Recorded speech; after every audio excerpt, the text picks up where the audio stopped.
ప్రతి ప్రజలకి నేను రాస్తున్నాను. ఎవరు రాస్తున్నారు? ఇది పరిశుద్ధాత్మ దేవుడు నెబుకద్నెజర్ ద్వారా. వండర్ఫుల్. ఎవరు రాస్తున్నారండి ఇది? ఈ చాప్టర్ రచయిత ఎవరు? నెబుకద్నెజర్. ఈ చాప్టర్ని రచించింది ఎవరండి? రైటర్ నెబుకద్నెజర్ రాశాడు ఇది.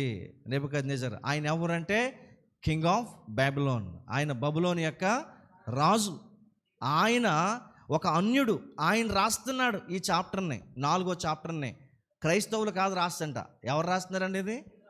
క్రైస్తవులు రాయలేదు. దానియేలు గ్రంథం 4వ అధ్యాయాన్ని ఒక అన్యుడు రాస్తున్నాడు. అన్యుడు, అన్య దేవతను ఆరాధించేటువంటి నెబుకద్నెజర్ రాజు, ఒక దేవత విగ్రహాన్ని చేసినటువంటి నెబుకద్నెజర్ రాజు, నా దేవతను పూజించకపోతే ప్రతి ఒక్కడు తలకాయలు లేపేస్తానని సవాలు విసిరిన రాజు 4వ అధ్యాయములో దేవాతి దేవుని కోసం మాట్లాడుతూ ఉన్నాడు. ఏమని మాట్లాడుతున్నాడో తెలుసండి? ఇదిగో లోకమంతట నివసించు సకల జనులు. ఎలాంటి జనులు అంటండి? ఆ సకల అనే మాటలో అర్థం ఏముంటుందంటే ఆయా జాతులు, ఆయా భాషలు, ఎక్కడైనా సరే, అడవి మనుషులు అనుకోవచ్చు, ఎవరైనా అనుకోవచ్చు, అన్ని దేశాలకి, అన్ని కులాలకి రాస్తున్నాడు. ఎవరు? నెబుకద్నెజరు. దేశంలో నివసించు, క్షమించండి, లోకమంతటా నివసించు, లోకమంతా నివసించు సకల జనులకు, దేశస్థులకును, ఆయా భాషలు మాట్లాడు వారికిని ఎలాగూ సెలవిచ్చుచున్నాడు. దేవునికి స్తోత్రం. దేవుని నమ్ముకున్న బిడ్డలు, దేవునిలోకి మారిన బిడ్డలు ఎవరికైనా మొట్టమొదటిగా మాట్లాడేటప్పుడు వారి మాటలో నుంచి ఏమొస్తుందంటే క్షేమకరమైనటువంటి మాట.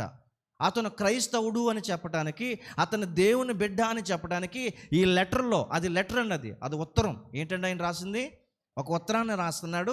ఆ ఉత్తరములో ఆయన ఫస్ట్ మెన్షన్ చేసింది ఆల్ నేషన్స్, అంటే అన్ని రాష్ట్రాల ప్రజలకు, అన్ని దేశాల ప్రజలకు రాస్తూ ఏమన్నాడంటే మీకు క్షేమం కలుగునుగాక, దేవునికి మహిమ కలుగునుగాక. క్రైస్తవులు ఎప్పుడైనా ఇతరులతో మాట్లాడినప్పుడు ఏం మాట్లాడాలి? యేసు ప్రభువు వారు ఎవరితోనో మాట్లాడినప్పుడు ఏమన్నారు? మీకు సమాధానము కలుగునుగాక. ఏమన్నాడండి? సమాధానము కలుగునుగాక. మనం ఏం చేస్తాం? సమాధానంగా ఉన్నోడి దగ్గరికి వెళ్ళి గొడవలు ఇటు వచ్చేస్తాం. ఏమ్మా, సమాధానంగా బ్రతుకుతున్న ఇద్దరి మధ్యలోకి వెళ్ళి ఏం చేస్తాం? మనం సమస్యలు సృష్టించి వచ్చేస్తాం. క్రైస్తవుల లక్షణం ఏంటంటే సమాధానము కలుగునుగాక.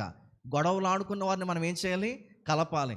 ఆ గొడవలో ఇంకా కెరసనాలు వేసి, పెట్రోల్ వేసి వెలిగించకూడదు. ప్రియదేవుని బిడ్డలారా, తెలుసో తెలియక మనం ఈ పొరపాట్లు చేస్తున్నాం. దాన్ని మానేయటం మంచిది. ఎందుకంటే క్రైస్తవులకు ఉండవలసిన ప్రప్రథమమైన లక్షణం ఇతరులతో మాట్లాడుతున్నప్పుడు వారిని క్షేమాన్ని కోరుకోవటం. ఏం కోరుకోవాలి మనం? ఇతరుల క్షేమాన్ని మనం కోరుకోవాలి. యేసు ప్రభువు వారు ఇతరుల క్షేమం కొరకు తన ప్రాణం పెట్టాడు. ఆయన అంటాడు కదా, నా వల్లే మీరు నడుచుకోండి అంటున్నాడు. అంటే అర్థం ఏంటి? ఇతరుల కొరకు మనం కూడా ఏం చేయాలి? అవసరమైతే ప్రాణం పెట్టాలండి. ప్రియదేవుని బిడ్డలారా, కానీ ఇతరుల కోసం మనం ప్రాణం పెట్టట్లేదు, కానీ ఇతరుల మనసుల్లో గొడవలు పెడుతున్నాం, సమస్యలు సృష్టిస్తున్నాం. కొంతమంది సమస్యలు సృష్టించటానికే నియమించబడతారు. మనం